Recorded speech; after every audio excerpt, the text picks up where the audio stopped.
All right, guys. Welcome to the Hangout.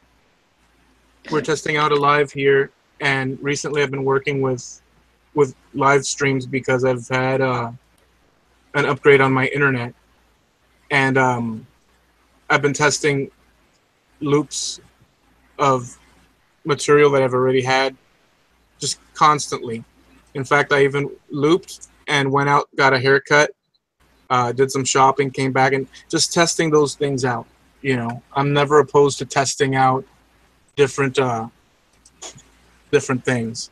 So this is a full-blown live with a couple of cats that you might, well, there's not a couple, there's three that you guys might know or might not know. But before we introduce them, let me find out where the chat is at. You guys know where the chat is at? Don't go silent. I'm looking at the chat on Facebook. I mean on YouTube. Okay, cool. Patrick, Michael Zerker. So a lot of you cats out there don't know these guys, but I hang with them a lot behind the scenes. And we have David Jones. Say hey, dude.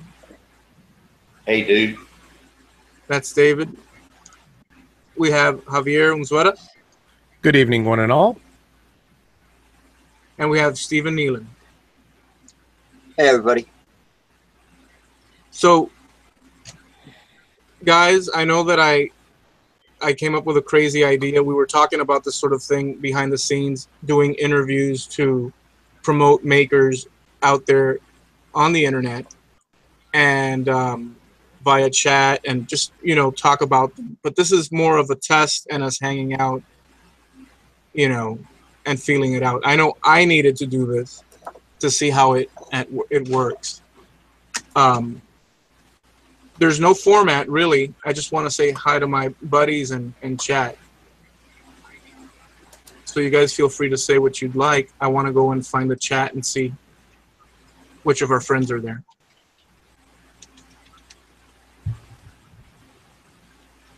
And then there was silence. Yeah.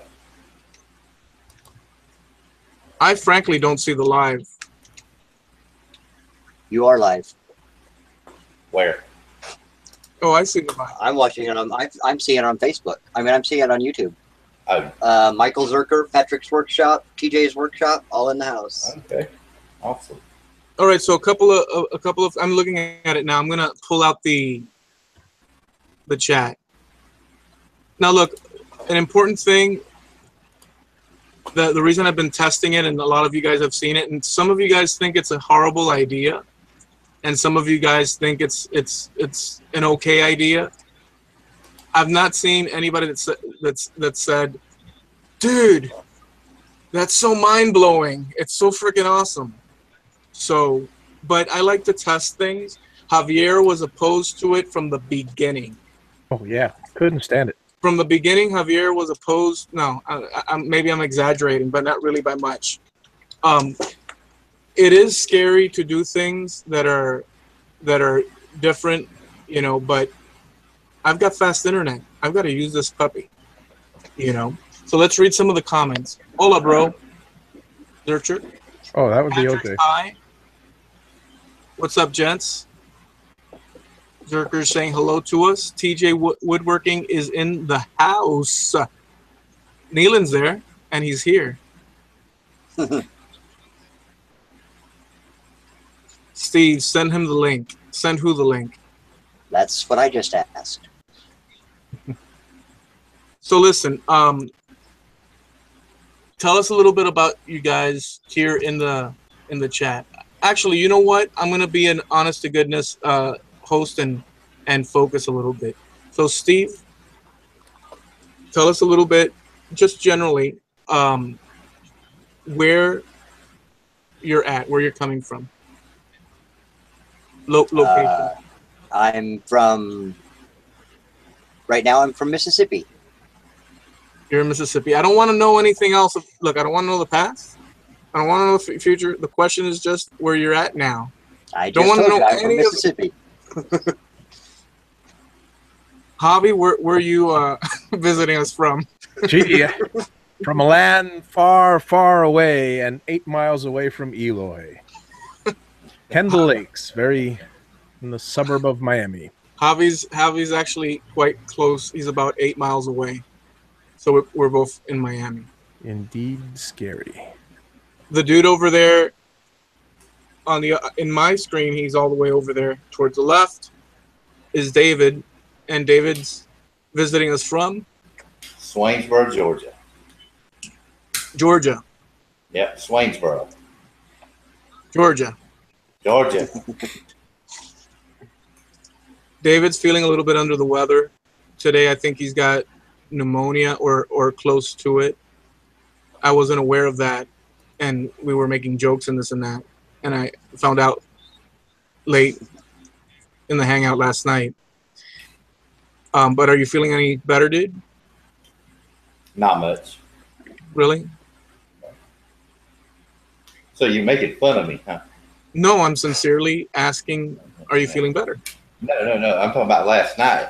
You Oh, were making no. fun of me before. You No, know. I was joking around a little bit, but somebody said, hey, you know, David's feeling bad. And I was like, oh, whoa, I crossed the line because I was just being, you know, myself and joking around. And then you're really sick, and that's, you know, a serious thing. You know, Miami's only 10 hours from me. You know, I do have a baseball bat. That's fine. I have a guard dog, so I'm not afraid. I'll bring you a steak. Vigo won't bite me. So we do a lot of hangouts. There's a lot of hangouts going on all across the internet, Lord knows. But obviously we're all into woodworking and stuff, and we give each other support and ideas and concepts. We fight a lot too. Right, Javi? Me? No, there's never an argumentative bone in my body. Now, Javi, I actually met on a hangout, and the thing about it was he lives right 8 miles away.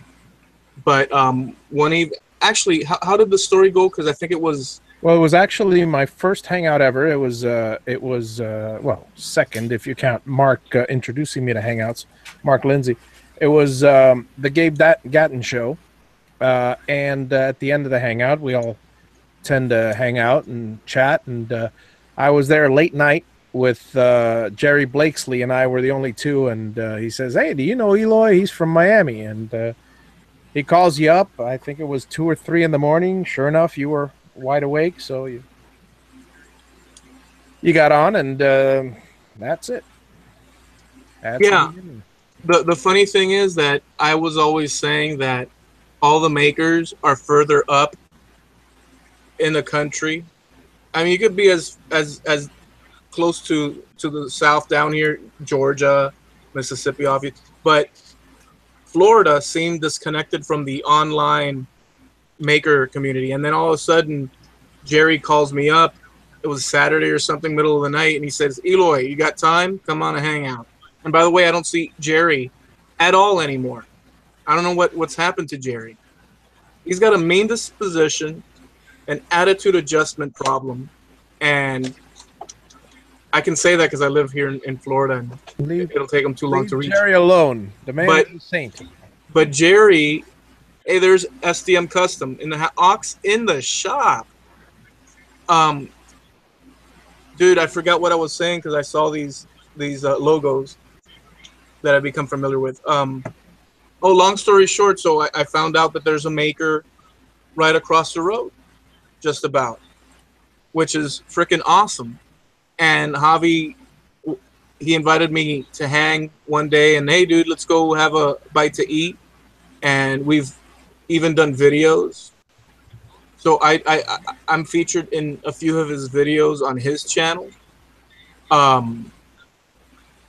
Actually, can you tell him what you're? Because Javi's kind of crazy though. Javi's insane, guys. Javi's got issues. I'm insane. Yeah. But insane, says the man who makes nothing but skulls. Yeah, well, but what I wanted to get at in the insane part, and it's not necessarily a bad thing, but is that he has started a series on his channel, and the thing about it is that Javi's got a lot of shop space available to him, which I lack. Like, I'm always suffering, but Javi, he's got a problem. The problem is he's got a lot of stuff, and that he has to take care of. And what do you call that series? Can you give us a little bit of the background? Just, give us an idea of it. Give me 1 sec to explain it. Well, give me 1 sec, he said. Is he coming back, or am I explaining it? Oh, well. Explain it. Got it. Nothing much. Just a little series, one of a few on my channel called Hoarding to Boarding, which I've got like 7 or 8 episodes out, and it's just me. It's the little journey that I have clearing out all my stuff in my location and building my shop. I've hesitated to put anything out recently because it's going to be more of the same, me just going through stuff, and it gets kind of monotonous after a while, especially for me. But pretty soon I'll be putting up another video where I'm starting to actually work on the shop.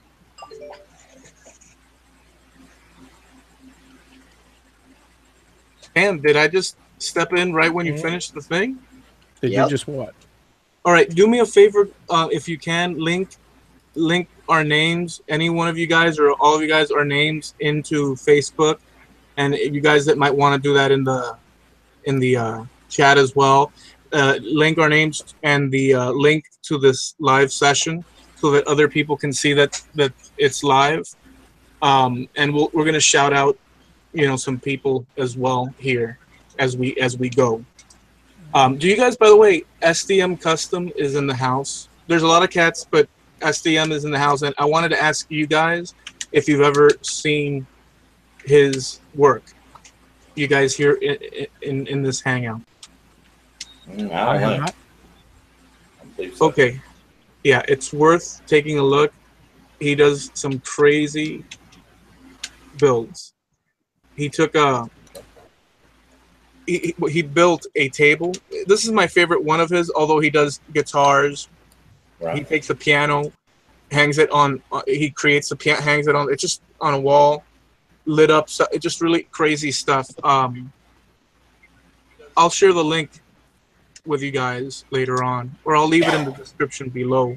Obviously, we have Patrick's workshop, which we call. You don't know the Patricks? I'm already a vintage wood workshop is in the house. What's going on, dude? What was the channel again? The channel is SDM Custom, and it's, let's put it this way, it's worth, for you guys listening, personally, it's worth clicking on his channel, going over there, subscribing to him. I mean, you look at the videos and the builds and the complete funkiness.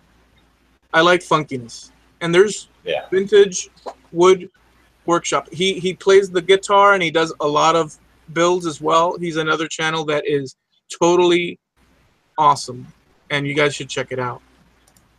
Oh yeah, no problem, dude. As far as putting things on the chat, you're the only one allowed to do it, Eloy. Okay, that's a lot of work. Or set us to be moderators from your toolbox. Okay, I can do that. Who wants to do that? Yeah, I'll do that. Okay, so how do I do that? Go to your Hangout toolbox, or rather to the control room. Okay. And then right next to Javi's name, push block. I mean, yeah. That'll solve a lot of problems. I've got Javi. I posted it on Facebook. Awesome, dude. I've got Javi here. I see him, but what do I do to make him a moderator? Somewhere in there, it'll. I don't know because I don't have access to that. Share controls. There you go. Okay, so getting back to what I was mentioning, which I totally forgot. Oh, I was going to mention also Patrick's workshop because I'm subscribed to everybody. What was that? So I'm subscribed to everybody. Awesome, dude. Yeah, you won't regret it, I think. Oh, and there's Ox in the shop as well. Patrick's workshop, he's been around for a long time. The Patrick. The Patrick's. And he really does incredible builds. And his video editing is fantastic, guys. If you don't know him, you should check him out because he really does fantastic work. And he's got some... He's let me in on some of the things he's got coming up, but he's got some shop builds that are pretty freaking fantastic. I'll let him talk about it because I don't want to rat out what he's got in mind. He's so secretive before he puts something out. But the Patrick's awesome character. We've got Ox in the shop. Do you guys know Ox? Yes. Yeah. Oh, yeah. What do you guys know about Ox? I mean, I know he's in Georgia, but what else about? I know he does a lot of shows and stuff. I believe by his looks, he is 14 years old. He is the youngest of us. And it's amazing that somebody so young could be so versatile. You know, 2 kids and married at 14, that's absolutely incredible. Wow, dude. At 14? That's quite the accomplishment. I'm sorry, I was going by looks. Oh, Billy Bean is in the house. What's going on? I just wanted to apologize about Facebook, Eloy. Billy, I am as insane as you are, and that's a compliment. I guess I can't compliment myself, but I am totally okay with it, dude. Are you kidding me? I mean, if you were gonna be nasty, when you're frank, it's understandable, and you were being frank, and I totally agree. And plus, I kind of agree with your mindset. To be honest with you, I think you know that already. But to me, it was not an offense. It was quite the. You wrote quite the extended thing, but it was. I was totally okay with it. You know, you're welcome, Vintage. You know we love you, dude. Is Mark Saunders in there by any chance? And it would be so nice if he was. Now, I wanted to mention a little bit about Steve. Wait, did Dave just Dave dropped. David he dropped? He'll be back. Yep, he's back. He's back right now. You're back. Storms. Nestle's in the house, guys. And by the way, chocolate. By the way, yeah, Nestle was part of the Skull Challenge, Jimmy's Skull Challenge.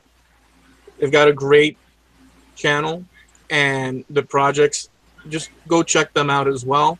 You can actually use the little 3-dot thing on the side, and you can visit their channel as well. So you can do that. We've got TJ's Woodworking Shop. Check them out. They call him the TJ. What's the name that Shogun Jimmy always calls you? The Craigslist hunter. Give Eloy a thumbs up, everyone. Thank you, dude. Oh, that's you. Listen, my eyes. Oh, Zerker. By the way, check out his channel, guys. Badass Mofo. I can say that live on air, right? You just said it. You just did, so let's hope so. I wanted to mention Steve here.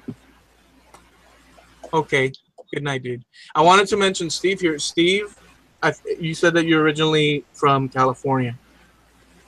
Yeah. And you did mention that you, I know that right now you've been working on models, and can you, I want to ask you a few questions, but I'll just stick to the woodworking. What are you working on now? You know, give us a little bit of info on that. Most of what I'm doing now is making toy cars, old-fashioned style toy cars, more for display items than actually to play with, but they all move and roll. and all the parts move on them, but they're basically going back to the old-fashioned style that we had when we were growing up, and even before. I saw earlier the Woody that you had made. Yeah. And my limited, obviously, my thinking towards the back, back in history of that is a connection through music, because that's how I make my connections to the past. Because I have a whatever my timeline is in my life, but I think of the Beach Boys when they talked about going to the beach, Woody's and this and that. But obviously, it goes further than that. What are your fond memories of that, or where did that? Why that? I just like the old time toys, and that was where that design came from. The Woody is before my time. I'm old, but not that old. But it's just the old style toys that are made they're handmade. They're made of wood. There is no fasteners on them, so everything is built to last forever. And they're basically that's the design idea. So awesome. Let me ask you, because while you were saying that, my mind started, like I was listening, and then I started thinking in technical terms of, is the screen popping to everybody when they talk? Because I've seen hangouts, live hangouts, where somebody else is talking and it's just one screen showing. No, it goes back and forth according to sound, just like a normal hangout would. You actually have to go in and present somebody in order for it to present that single person only. You can actually click like you normally would in your own hangout and lock the person and lock into the person on yours, since you're the moderator. Other than that, everybody it'll be the loudest noise. If it was visual, it would always be on you because of the hand signals that you do. But luckily for us, it is audio. So since it's the loudest, Javi will usually be on.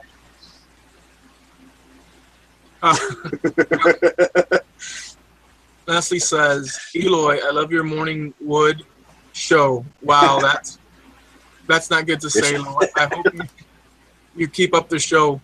Charles is saying, Woody reminds me of your Sunday shows. They're cracking up. It's all about, listen, this is one thing. Bottom line, it's all about wood. That's the truth of the matter. It's all about wood. So, yeah, we're going to keep doing that show as well. But the idea here with this is to promote makers. This is a test, a dry run. Holy smokes. Guys, everybody stop. Who is in the house? Mr. Twaddell. Holy smokes. What's going on, dude?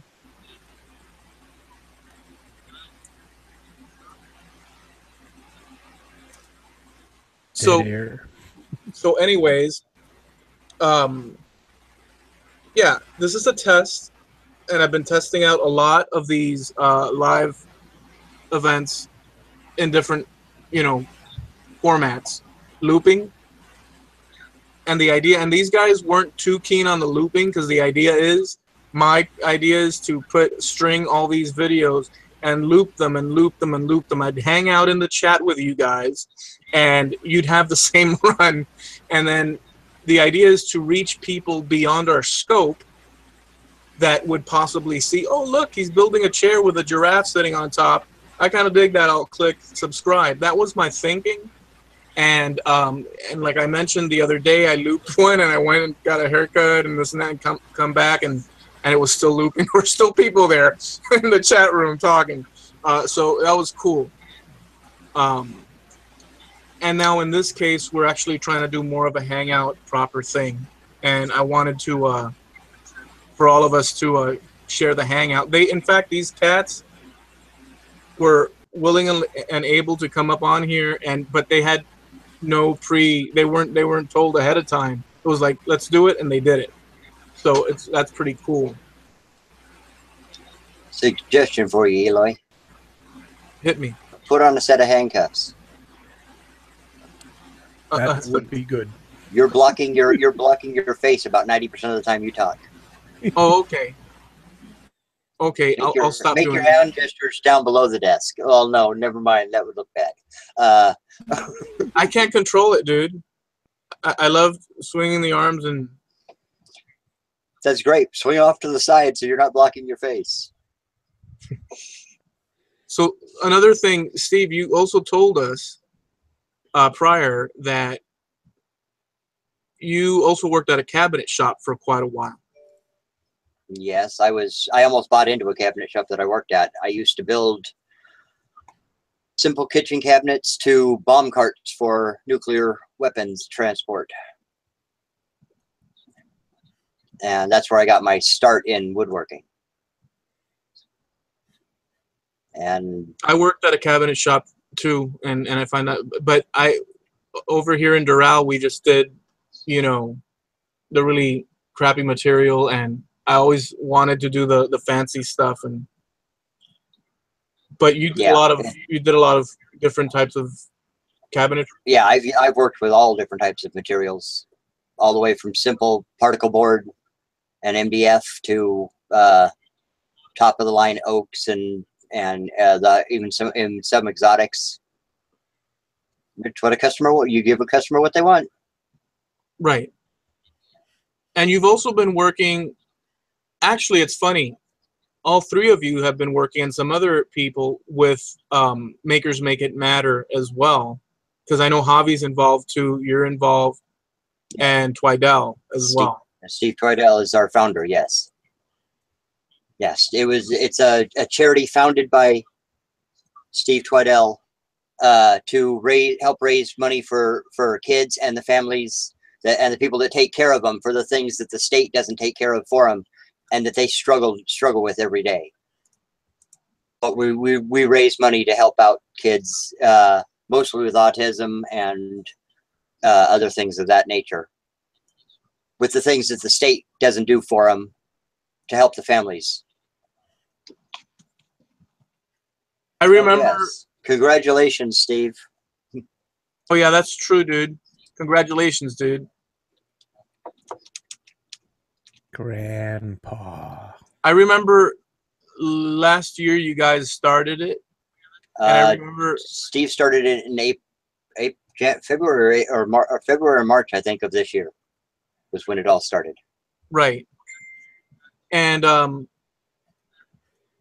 remember Jamie Page talking to me behind the scenes on Hangouts and saying, you know, hey, dude, I'm making this Shrek type thing.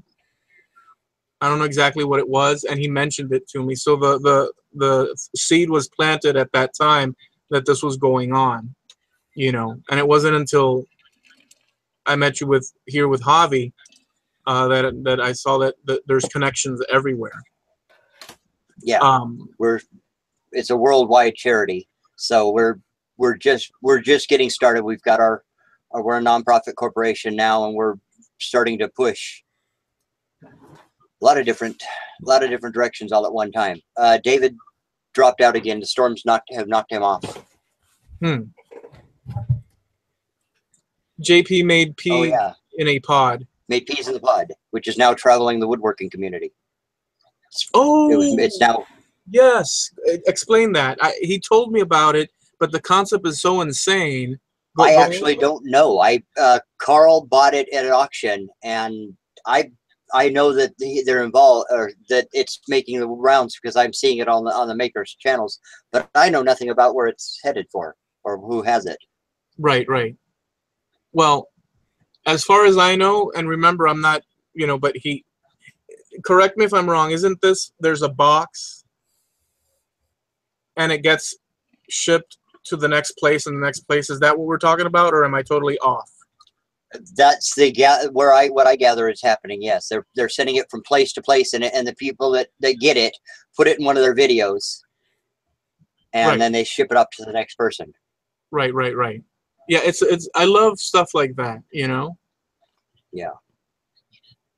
So Javi, Talk to me. behind you, you have your CNC, and in fact, in one of the videos where I go visit you, you show me the CNC and stuff. How did that whole CNC thing start with? Now, mind you, CNC is one of those controversies, but you know, in the woodworking community, it's a big. But can you give us a little bit of background on what happened? Why did you start with that? I don't really see it much of a controversy. I mean, you know, the fact is, if you don't have a CNC, you are not a woodworker. Plain and simple fact of the matter. So That's pretty tough, dude. sorry, That's a high bar. that's just the way society views us. But just stating facts. I came across well, I was a sign guy for a number of years, and I had quite a few CNC pieces of equipment, including a laser engraver, a couple vinyl sign makers, a rotary engraver, and everything. And I always wanted to expand to signage. But it wasn't until after I sold my shop and got rid of it that I ended up seriously looking into purchasing a router. And I considered making my own for a while, but I ended up buying this one. And I'm happy that I did, but if I had to do over again, I'd probably go out and build a Gatton, because it's quite a big expense, and it's really, if you build something yourself, if you're a maker and you build a tool, particularly a tool that can build itself, which I find fascinating. You know every single aspect of the tool, so something goes wrong with it, you can fix it. And the whole concept is, I love it. But the incredible amount of things that it could do, and you'll have people arguing that, you know, there's a tool for every job, and I'll be there arguing that no, I'll cross cut with this thing, I'll cut little squares with this thing, you know, stuff you would normally use a table saw for. And well, let me ask you this. I don't want to step on any things that might not be necessarily ready to go public, but you have, I'll say it like this, and you tell me if you have this game, bowling. Can I talk about that? Because I don't know if you're. Oh yeah, no, it's not a game. It's Go ahead. For Makers Make It Matter. One of the items that I made, I asked Carl Jacobson, and he graciously agreed, which he made an exception because he hates doing multiples of one item. I asked him to turn a couple bowling pins. I caught him at the perfect time, and he did me the favor of creating these beautiful little pins, and I created a little set for him, and a nice little tray to hold them, and we auctioned them off at Makers Make It Matter. So I was happy with that little setup. Is that what you were referring to? Exactly that. But it's funny because, well, Carl did the pins. Carl did the pins. You know, I didn't even know that's what fetched the high price tag, aside from the option of donating. Well, certainly wasn't my little portion.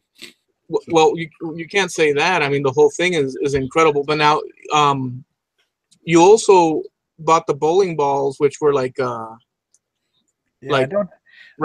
don't have them around me. Yeah, a little word of warning to those of you buying on Amazon, which is pretty much every one of us these days. When you see something that says 5 different size steel bearings, because I wanted the right one for the bowling pins. It turns out it was 1 1/4 inches, but I didn't know, so I got some that ranged from a 1/2 inch to 2 inches, or so I thought. Turns out that when you read the fine print in the details, all 5 of them were 1/2 inch. So I'm looking at this when I get it, and I go, "That's not what I ordered." Well, turned around and ordered the right thing, but I was a little upset at that. Well, the other thing is that you, it's funny. Sometimes controversies occur. and in the funniest ways, you had planned this whole thing, and you're still working on it, where it's sort of like a Star Wars equivalent of the Aztec plaque time, like No, well, I didn't actually plan anything. I saw, I believe it was Jerry Brown shared something that was shared to him that somebody ingenious came up with the design, and I saw it. I liked it, so I figured, let me make one. So I'm going to use my rotary engraver just to toy around with it and see how small I can get, because I've made the actual Aztec calendar that's floating around for laser engravers. I've made it 1 inch in diameter with the rotary engraver I have, which is extremely precise.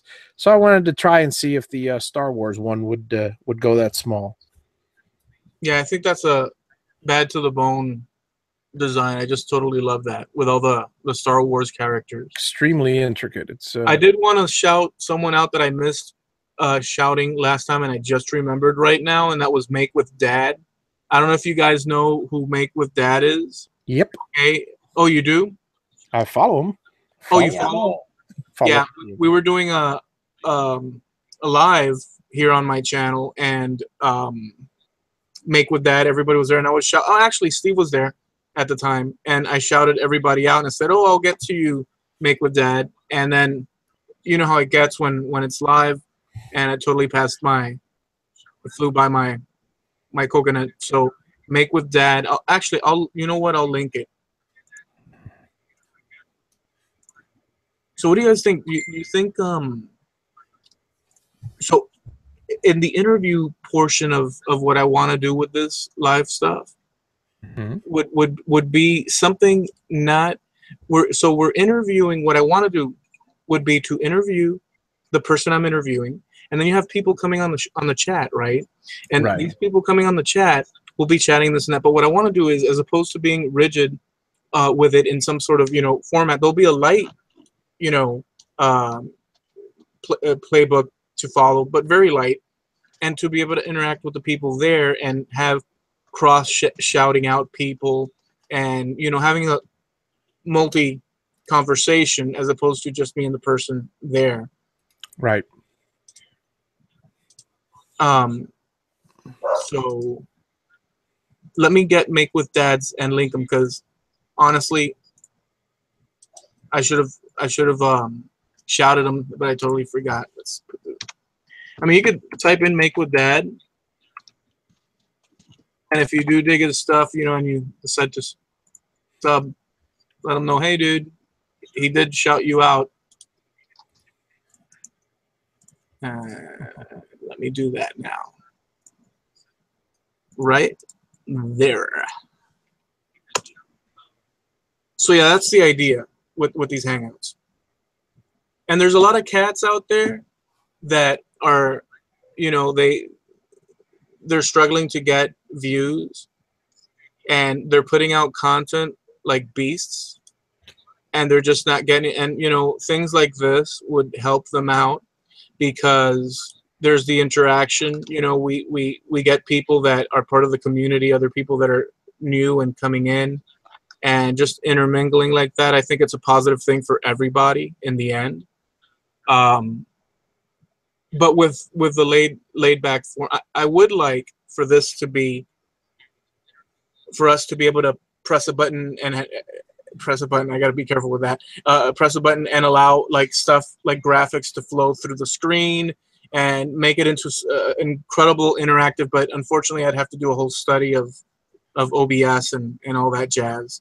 So I'm not quite there yet in that in that fashion. So is there anything you guys want to mention or talk about? Steve, go ahead. I would say nothing on my mind at the moment. I wasn't prepared for this. Yeah, we brought you. By the way, you should check out Steve's channel. And Steve, by the way, another thing, Steve works behind the scenes a lot. And he helps out like everybody. right? At the expense of himself, sort of. I think that would be fair to say, in my opinion. Let me find this. It's Nealons Wooden. Yeah, if you click on my name in the chat, it'll take you to my page. And you could do that.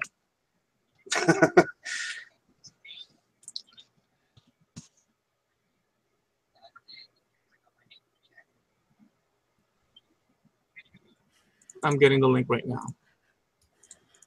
I've always been of the mindset to when you're doing lives and doing stuff, I've always been in the mindset of completely just, talking as if I were in front of people just hanging out and stuff. As opposed to being completely prepared when you're not prepared, unless you're a complete mess. It's a healthy thing to do, in my opinion, for me at least, because you never know what's going to occur. There's always something interesting that pops up. Somebody's saying something, and you learn a lot by doing that. Let me see what Temple Boy says. I can help you with OBS, Eloy.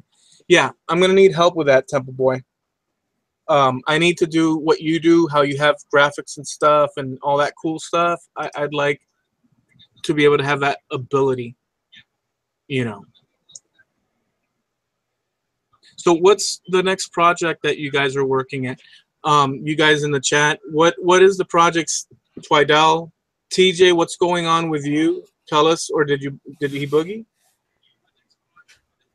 Let us know what you guys are working on and stuff, and if you want to plug your builds and whatnot, let us know, and we will plug it. I'll share with you what I'm working on if you like. Yes, please. Yeah, I decided I wanted to. I see many interviews and podcasts, and I've always been interested in learning a little bit more about the maker, but in a much more succinct way. So I decided to start up doing a weekly podcast. You should see it up on my channel pretty soon. Probably, let's see, Carl is going to be my first guest, and most likely Chad Grossclaws will be my second. And basically, it's a weekly series where it's pre-recorded, so you don't have to sit through all the ums and ahs and burps and all that stuff that you would normally find in some live chats. And it's a one-on-one interview where hopefully we'll find out a little bit more and have a few laughs in depth about each person. And that's what I've been goofing around with. Aside from making stuff. Twidell made a recorder, but he can't, what is it? He can't get to it frickin' whistle. What? But I can't get to. Oh, he can't get it to whistle. He can't get it to whistle. He can't get it to make noise. Right.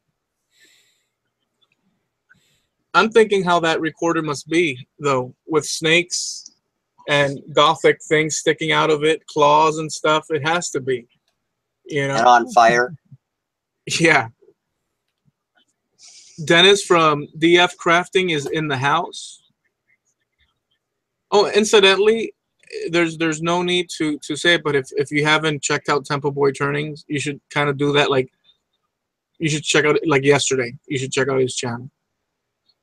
But you guys all know him, right? And DF Crafting, check out DF Crafting. He's right here in the chat. Yes, Dennis. What did Patrick asked? What question did he ask? He asked how long we're going to be live. I don't know if he was wanting to join us or. Oh, if he wants to join us, hit him with the link and let's do it. He popped it up on Facebook. I haven't been over to actually read what he said. Yeah, that's Patrick's wood shop. And by the way, a lot of people don't know this. Like my first impression of Patrick's when I met him the first time, he's very quiet. The screen was up to here. he's got that red hair and he's just no grin. He's just sitting there. It was late night, really late night, and everybody was talking about these scoops. And they say, hey, yeah, the scoops, and they were joking. I didn't know what the whole story, but a lot of people don't know. Patrick supports people a great deal behind the scenes in his own way, and you'll see him every now and then popping up, you know, people's videos and propping them up and stuff. He's a great cat. A little bit crazy. He is from California. You know how those people can be. Sorry, Steve. But yeah, great guy nonetheless. Yeah, it's funny. We've met two cool cats from out west. I'm gonna start taking a drink every time you say cats. Well, I like it. DF crafting. Wow. What was your first impression of me? Of meeting me? Oh, great dude. Informative. Hardworking. You know. Relatively calm. Family man. That's what I thought. Until I was set right in my ways. Just kidding. DF crafting. You guys should check out DF crafting. So I've got a few projects going on, and I've got to actually edit them. One of them is a sign that I'm doing for, I actually finished it. I have to go take it to them. There's a comic book store close by. I love comic books, and it's called Corca Comics. I don't know when you guys grew up, but when I grew up, we would go to the comic stores. We'd go down the aisle and grab as many that our money could afford, and we'd read those and reread those, and we were total geeks and nerds. I got injured a few years back on the bandsaw, and they had just opened up over there, that comic book store, and I was really depressed at the time because of my injuries.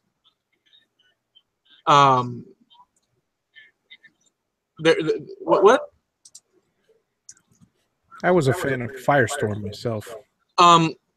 So just to finish up the story, so I went there and it helped me out by getting to know the comic books again and this and that during that phase where I'd messed up my finger, so I remembered fond times, and long story short, I made a sign for them. I'm going to send it to them, make a video. And I've also got, what else do I have? I've got another video coming up. What did I just do? Oh, I did a John Lennon box. So it's John Lennon stenciled out, and so I've got that going. But I'm going to do live stuff as well, and, you know, keep it odd and keep it weird, man. That's what I enjoy doing that. Steve was telling me earlier, do what you enjoy. I love rock and roll and doing crazy things and seeing what happens. I don't know if that's, I don't think that's perhaps a recipe for any type of success, but I sure dig doing that. Let's see what DF said. Oh, hold on. Temple Boy. No, just a plain recorder at the moment. If I can get it to work, then I'll hit it with the pyro. Whoa, what was your first impression? Oh, I read that already. I'm going to have to work on that one, he said. All right, so what else, guys? You tell us. You're the interviewer. Well, you guys aren't talking much. I'll tell you what. Give me a question. I'll tell you what. Steve also works behind the scenes doing other things on online. He works the back end of what you call a lot of websites for makers that you guys all know, a bunch of them. So he does that. How did you start doing that though? Kind of fell into that one. I had space on the server from setting my websites up. As people have needed web space and they weren't able to set up a site, I've just slowly started helping people out, and slowly, one by one, I keep adding to it. Started with Makers Matter, setting up a website for them, and then I've slowly been adding and added others that needed sites and some help with the back end on their sites. So we just started setting them up on the server.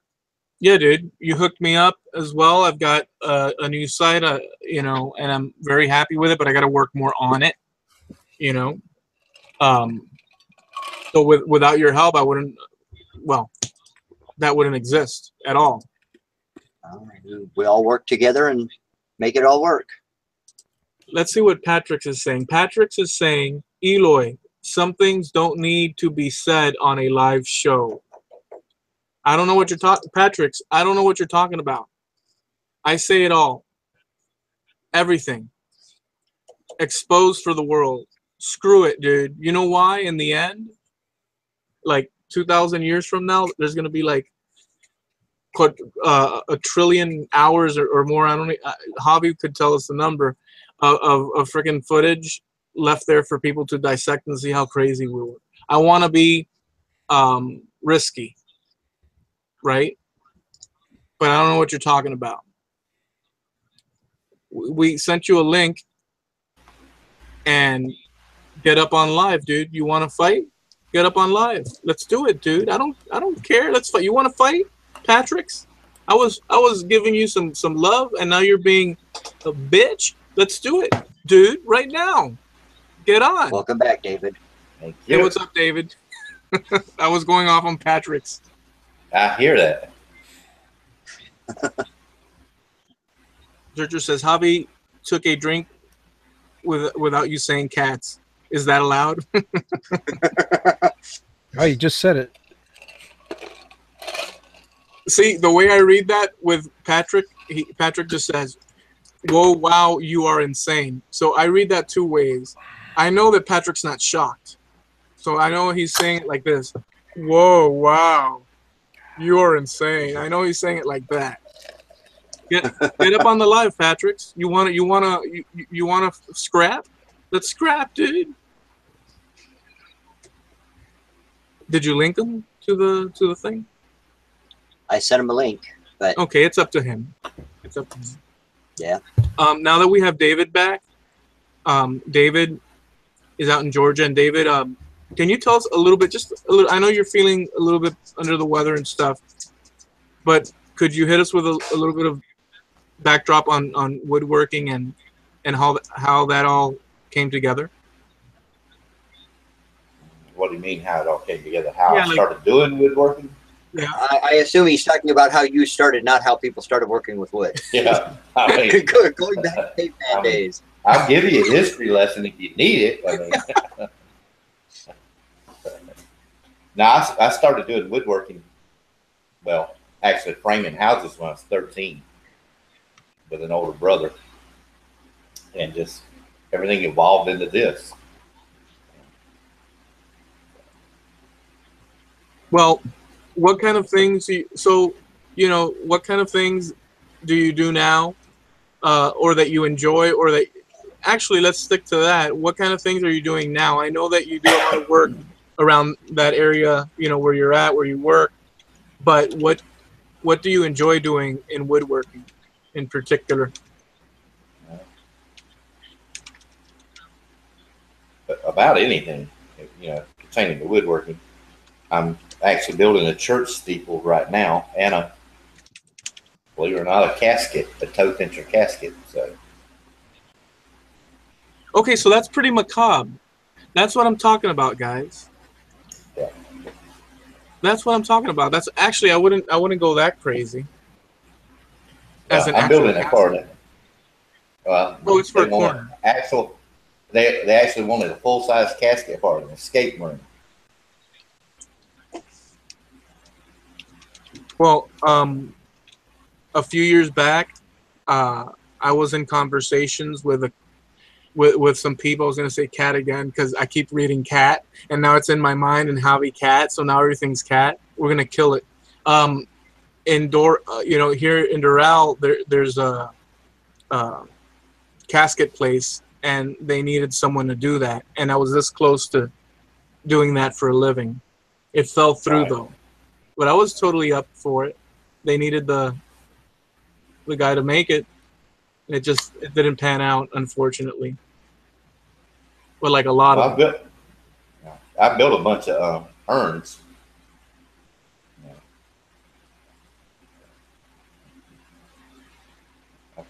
4 this year. He earned his money. Yeah, I earned my money, but no, I didn't charge any family that asked me to build an urn. I actually built them and gave them to them. Right. So, Yeah, I wouldn't build too many of those. It's business is dead.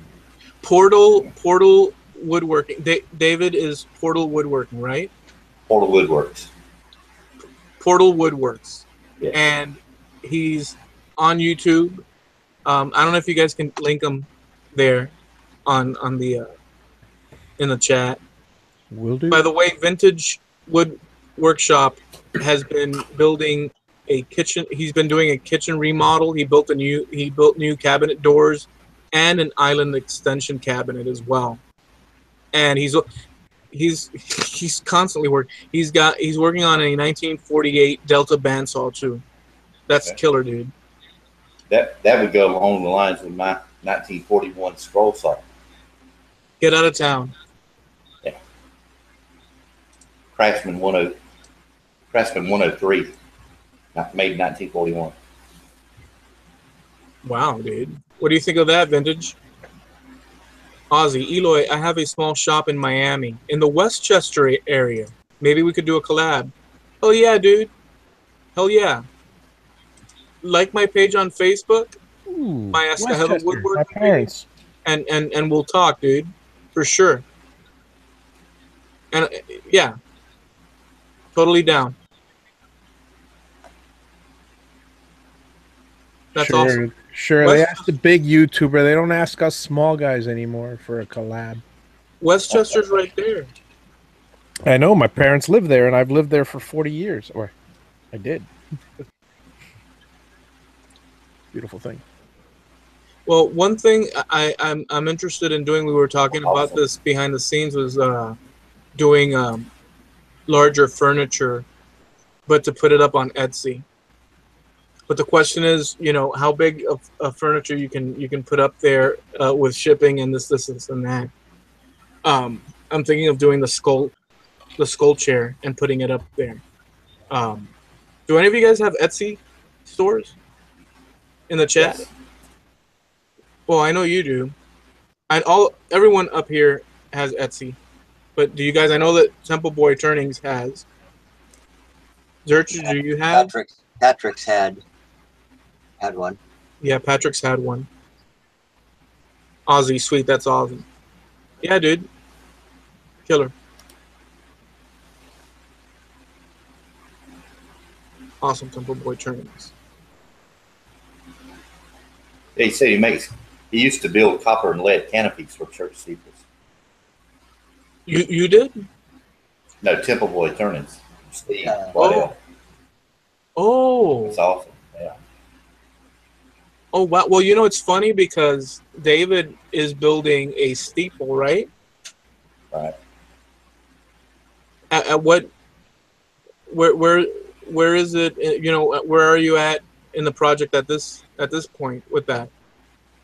I've got most of the panels cut out, and about half of them assembled. Now I've got the fiberglass one, because the fiberglass. I'm encapsulating both sides, inside and outside, for the panels, and then I'll put them together, and then fiberglass the finished product. Well, while you're talking, let me check I live in the ghetto, so let me check my closed circuit TV, because there's people rummaging about, and we might have to lay down the law. At which point, you guys will have to take care of the rest of the thing. I don't know what's going to go down. Okay. Speak amongst yourselves. Harumph, harumph, harumph, harumph. Mumble, mumble, mumble. Yeah, is that speaking amongst ourselves? That works. Oh, okay. This is what's called speaking amongst ourselves. Sorry, I was trying to keep up with the chat in a couple of different places at the same time. Ozzy said he tried an Etsy page, but no luck with it. I've had no luck with my page either, so. I don't know. I'm just I haven't had much. I'm just letting it ride. I'm just trying to rhyme things with earn in the chat, but because I'm concerned.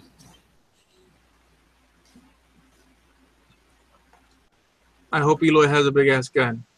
Wydell. At least you put gun at the end of it. Yeah. Thank goodness for that. Everything okay? Yeah, you know, like I said, I live in the ghetto, but it was the neighbor pulling the trash can back into his house, and my dog freaked out about it. So that's hey, we live. That's the danger we experience here. Yeah.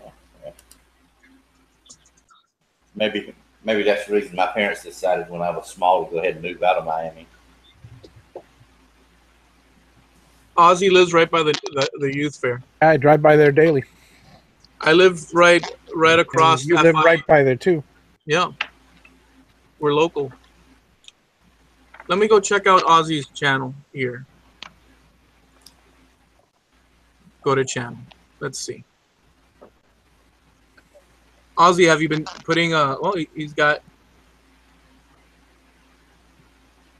Okay, he's not There been you doing go, it. Yeah, Eloy. we could do a video, dude. That's a little bit easier than trying to do all that typing. There you go. Look at that. Hey, what's going on, dude? Welcome. Trying to closing the shop down for the night. So this is Dennis from DF Crafting. That I don't know guy. if you guys know him. Oh no, nobody knows me. I've never done one of these before. Yeah, but we're live, dude. Yeah. This is the World Wide Web, dude. Now As everybody's far- going to know you. Yeah, as far as Etsy, I've been doing Etsy for almost 2.5, maybe 3 years now. And the start of Etsy is always, from every person I've ever helped with it, is always extremely slow. And once you get your sales up there and you figure out what's going on and your formula is going up there, I can't say within 2.5 years I can make an honest living off of it, but it really does help. I'm gonna say I have a lot of sales aspects and stuff like that outside of Etsy that kind of, it's like anything with sales. You have good seasons, you have bad seasons, and you just got to find a way to spread yourself out to make it through all seasons.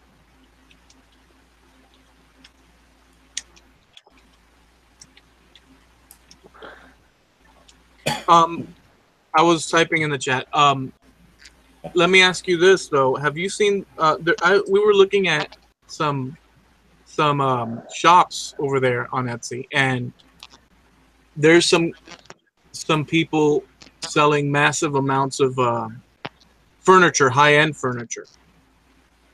Like the stuff like $3-4 grand, $5 and up. If you can find a clientele. Right now, Etsy is going through a big change. If you don't know, about 3 months ago, the CEO of Etsy was replaced with a different gentleman, and since then, a lot of changes have been happening.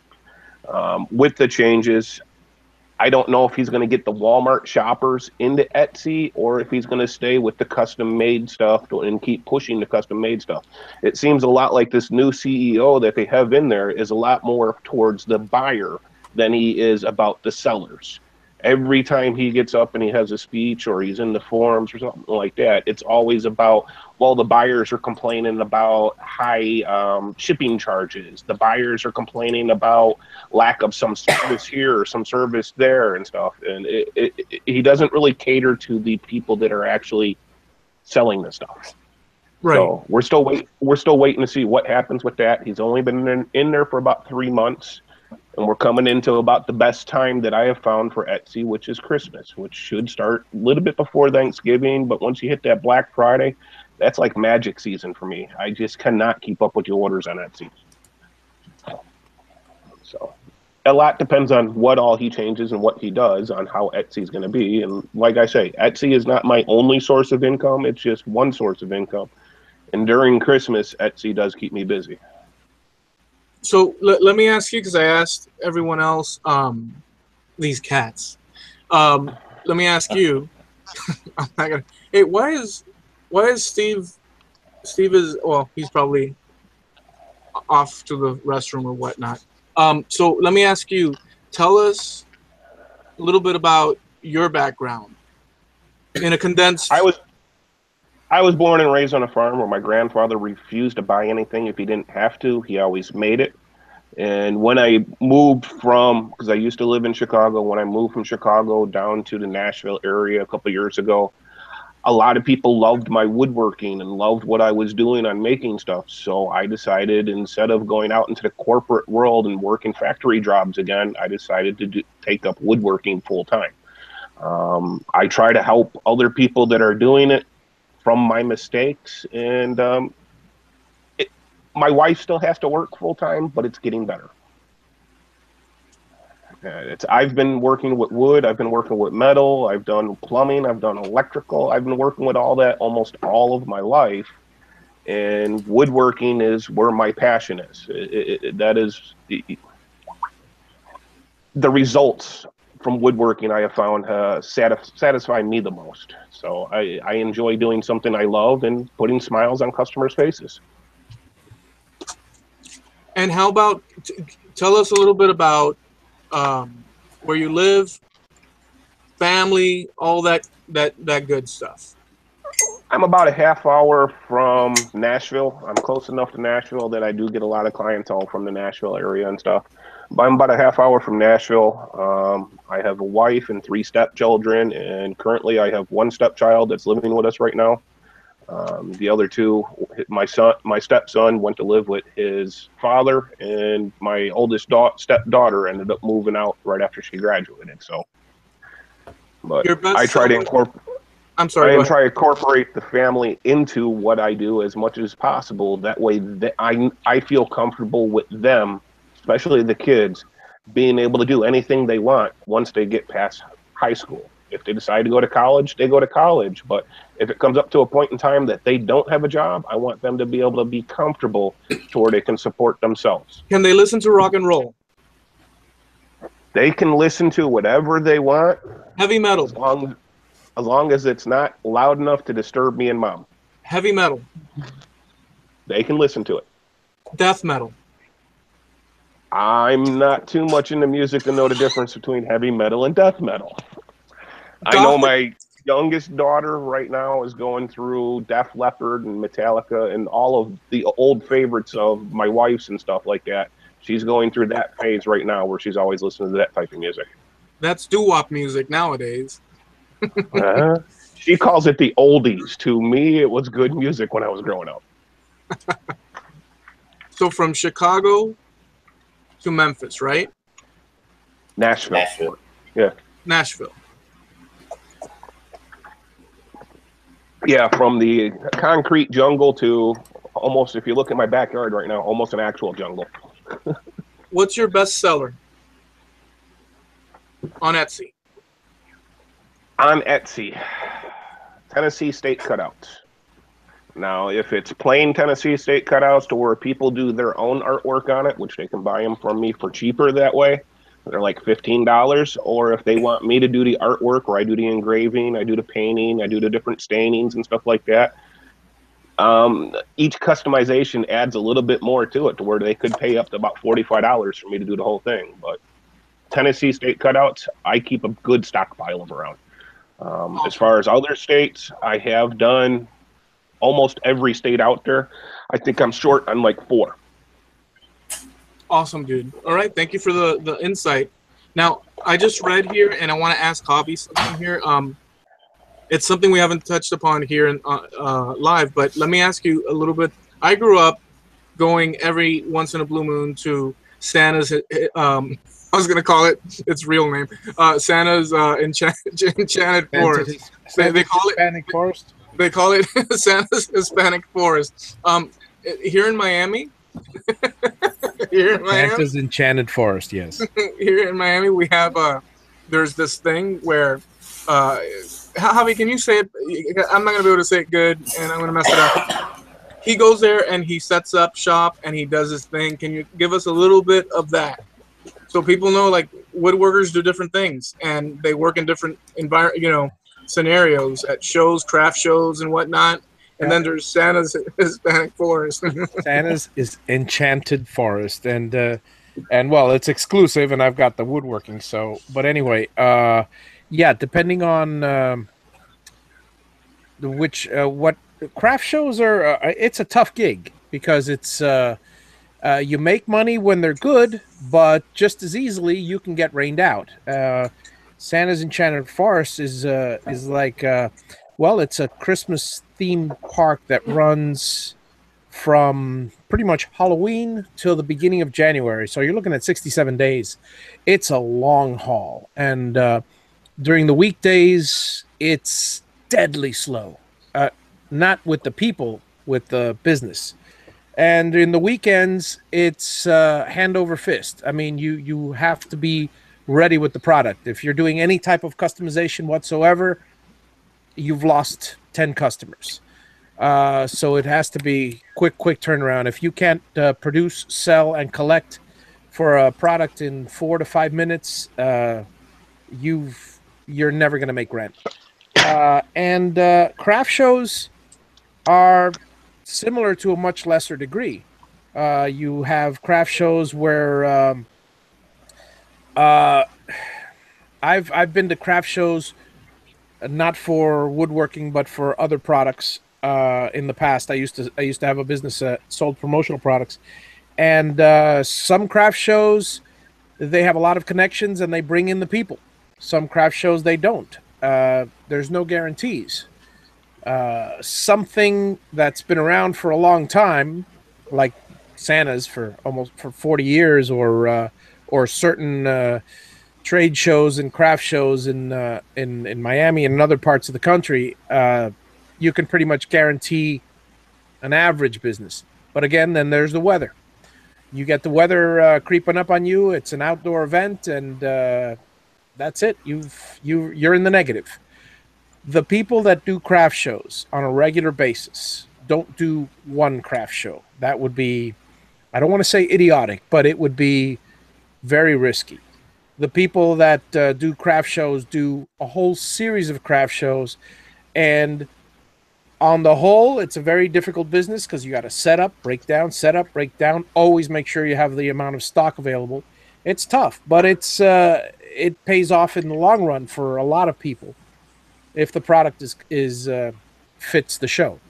Do you remember back in the day, there used to be, well, the lake is still there, but they made right behind it, they made a beach where people would go. It's a lake, but they made it beach-like. Remember that? You mean in Tropical Park? Yeah. Yeah, it's he's speaking similar down here in Miami, right next to where Santa's Enchanted Forest is held at one edge of a county park here, and they had for a while a public beach. It was a huge lake, and it was a nice sandy beach. I guess for one reason or another, they turned it into a dog park for a while. And then they it's been different things. I believe now I don't know if it's still a dog park or if it's closed at this moment. But do you remember? I remember back. I used to go there. We'd go there and stuff. But I remember that there was a scare because of something in the water. I don't know what it was, and they closed it off, and then people wouldn't want to return because some people. Do you remember that at all, or you don't? Well, yeah, a couple of times what happens is, you got the teenagers that will go buy a little tiny pet alligator like they do around here because they think it's an adorable little thing. And once it gets big enough, they either drop it off in the Everglades, or these kids that are 14 or 16 years old or 15 and they don't want to drive all the way to the Everglades, they'll just drop it in the nearest canal. Now, all the canals connect, so it's not a far cry for one of these little tiny things to grow bigger inside one of our lakes, and it happens. Right. And it happened then, but didn't harm anybody. for people to start off and try different craft shows and stuff like that, there is a difference between the type of craft shows that Javi's talking about and doing your local farmers markets and doing your church craft shows and stuff like that. I do 3 craft shows. Well, this year I did 3 craft shows. That's it. I have one more coming up. Last year I did 45. And it was insane trying to keep stocked up and ready to go and everything like that. Every weekend, some weekends I was going to one show on Saturday and a different show on Sunday. The bigger events usually bring in the bigger money. If you're doing your local farmers markets, I found that most people are going there for the produce. They're not going for the woodworking, which is what I do and stuff like that. If you do your church events and stuff like that, most of the time, if it's just a little local church, people are going there just to support their church. They're not going there for the craft. So yeah, and if they go there for a craft, they're gonna lowball you and they'll only pay less than what you what your materials are worth. Well, I've got a couple of questions. One is going to be fanboy related to tools and this and that, but just for kicks. But some people just look at tools as tools and that's it. But the first one is, you guys both have CNCs. yes. And you do signs, both of you do. But now I don't have a CNC, and I hand route signs. Mm-hmm. I used to go, well, last year, it's been a year and a half. I don't do it much anymore. I might have to do it. I'd go to the flea, which is a whole other conversation. And at the flea, I would take orders. And then the following week, when I'd show up, I'd give people the hand routed signs. Yep. There was CNCs back then too. It's only been a year and a half, but I did that. What do you guys, both of you, all of you actually, even beyond that, because Steve and David, they don't have CNCs, but I want to hear the take. Do you think that I could survive if I were to get, go up against people that have the ability to CNC a sign? What do you guys think about that in general? I personally started off with a scroll saw, and with my scroll saw and my other talents, I built up my tools. The money I got from selling my scroll saw pieces and stuff like that, I went for the different tools that I needed and kept building myself up. And eventually it built me up enough to where I was able to get a CNC. And my family and myself, and we've talked it over many of times, getting the CNC was probably the best decision that we made. And I don't just use it for signs. I've incorporated it into a lot of my work, including the porch swings that I do and Adirondack chairs and stuff that I do. I've included the CNC in there for the precision. Now, a lot of the work I do with the CNC can be done by hand. Okay. It's a matter of building yourself up and going with your comfort level. I do with the business and like I said, I've learned from a lot of mistakes. The business I do, being able to give a computer preview, this is exactly what it would look like, has gotten me a lot more business with customers and made customers a lot more easier going with me and choose me because they felt I was better. All right. Javi, David, then Steve.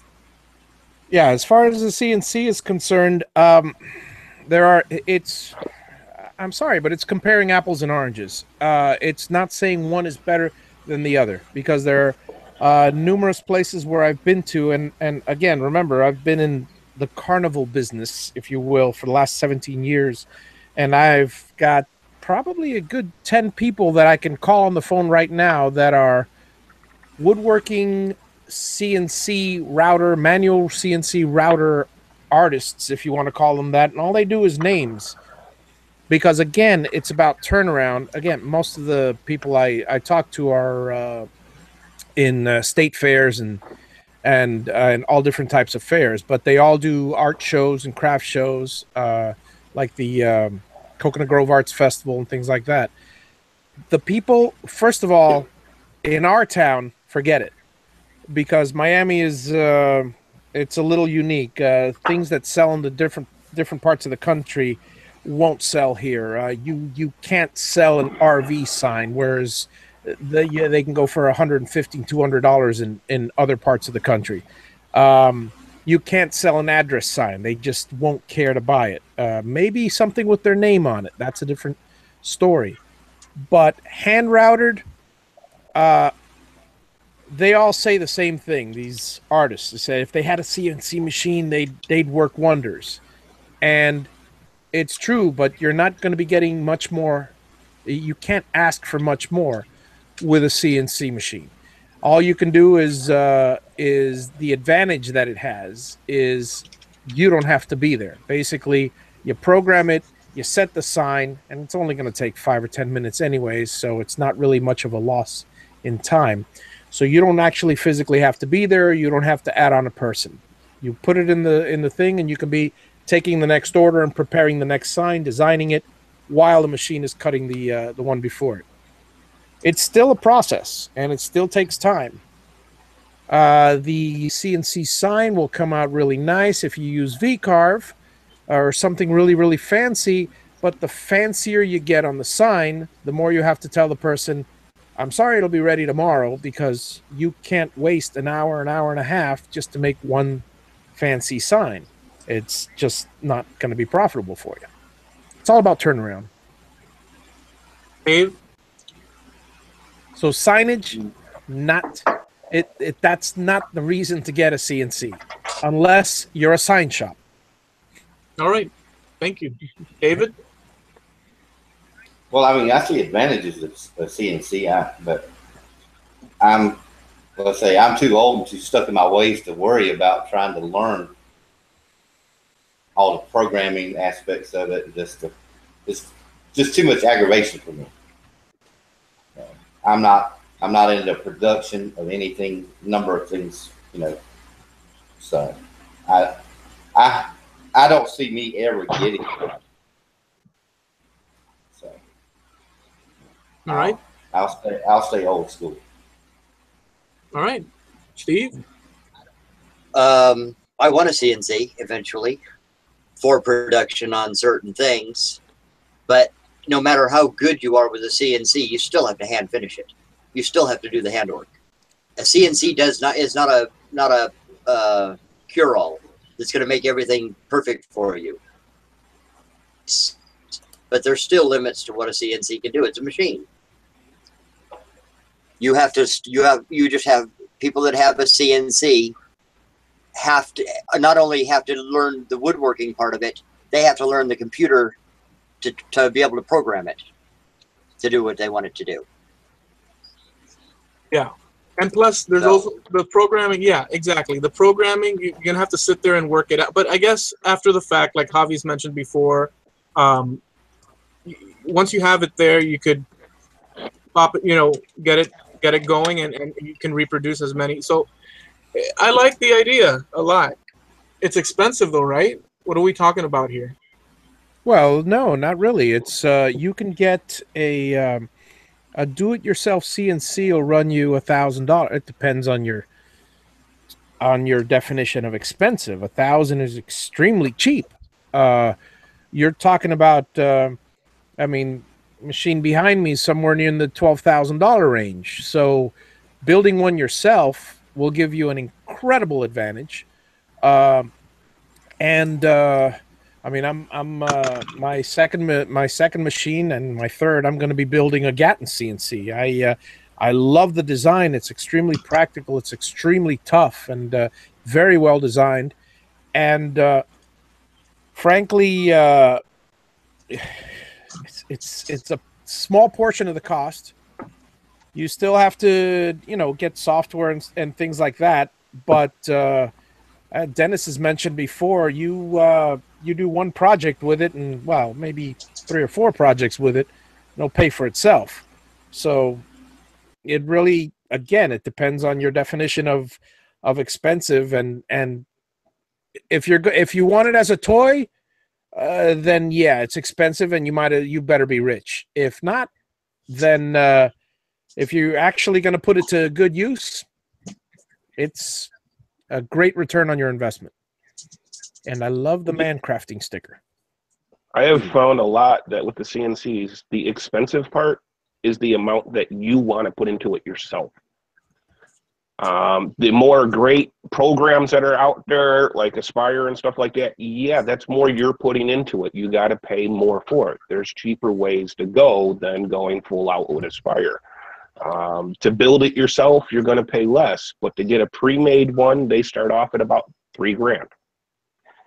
Start Now, off at about $3,000. If you guys take a look, Pretty you're bad. gonna see these awesome cups here, and I've got my logo on here.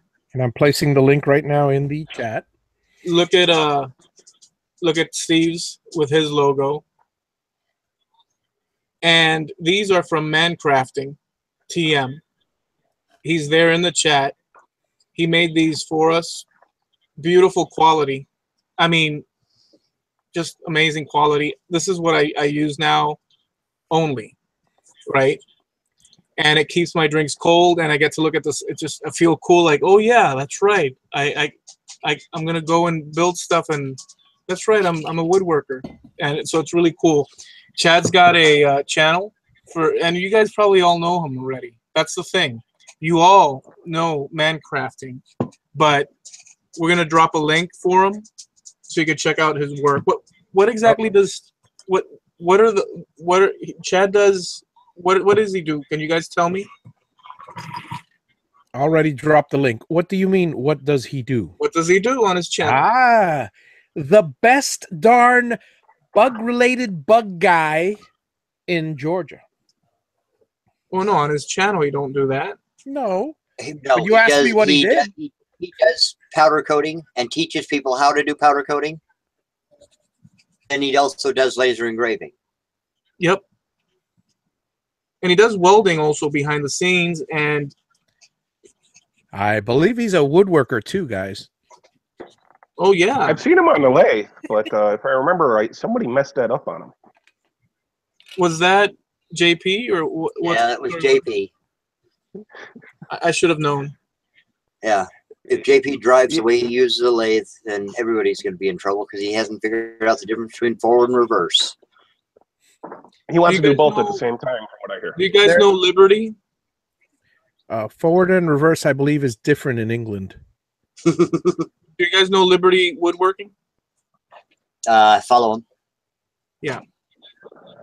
Just in case you've never checked out his channel. A lot of good stuff on his channel, guys. Mancrafting started with woodworking, fell into everything else. Isn't that how it works? Man, I subscribed to so many good channels tonight. Yeah, dude, look, and not only that, Ozzy, all these people are really like awesome people. I mean, you know, we live in Miami. You know how it is. We live in a crazy world. And it's incredible to connect with people that are like-minded. Not exactly the same, right? None of us are exact. We all have our things, but you ask a question and they help you out. You know, so sometimes we forget these. It's an incredible community of people. You know, so yeah, all these people here, all these cats here, all up and down this chat, guys here inside the video, inside the video. Amazing people. You know, I'm honored to be here doing this on my channel. Eloy, I've told you my theory on that. If you ask me a question and I have an answer, I'm going to try to help you out. But I just want you to pass on that knowledge, if you can, to someone that's in need. Well, wait a second now. So I have to do some effort after the fact? After I get my information, I can't just take off and go? If you don't, it was a waste of my time helping you. Man, you're tough. Man. Wacky. Oh, by the way, go check out Wacky. Wacky Woodworks. Just go to the chat. If you guys don't know, go check them out. Ozzy Switch. I follow. I think I follow everybody by this point. So here it is, guys. We're gonna go ahead and wrap this up. Thank you guys for checking out the show. We're testing. Remember, what we're doing is testing out the live. Screw it. This is. Let me just say, to test it out, experiment. This is what I'm doing with the lives. I've got videos to actually finish, but I believe in experimenting and seeing what happens, for better or worse. So we want to thank you for visiting us. Check out these people here. Javi, Dennis, and David took off. He fell off. Yeah. And he fell off again for the storms. Check them out, guys. Be good. If you have any questions, well, you know where to find us. We're everywhere. Love you all. Have a good one, everybody.